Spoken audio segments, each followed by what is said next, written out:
ফেসবুকে টেক্সট পাঠিয়ে ডিলিট করে দিলেও কিন্তু আপনি দেখতে পারবেন সে আসলে কি টেক্সট পাঠিয়েছিল।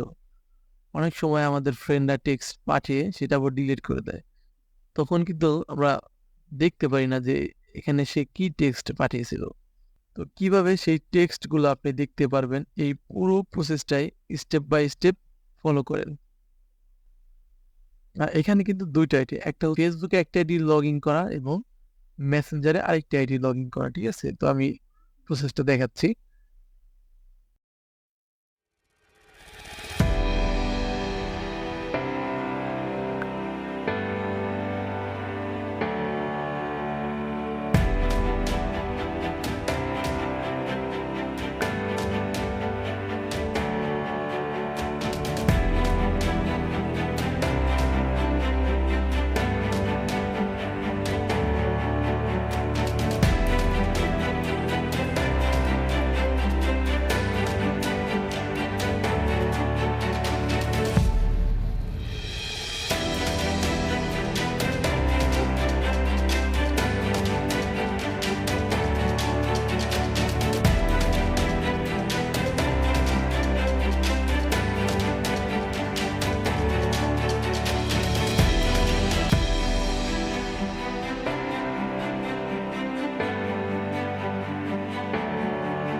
তো এই কাজটি ২ টা উপায়ে করা যায়। একটি হচ্ছে অ্যাপ্লিকেশনের মাধ্যমে, আরেকটি হচ্ছে অ্যাপ্লিকেশন ছাড়া।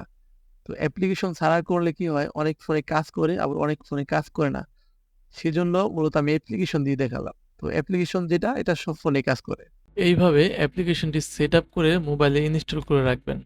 তাহলেই কিন্তু দেখতে পারবেন। তো আজকে এ পর্যন্তই। সকলে ভালো থাকবেন।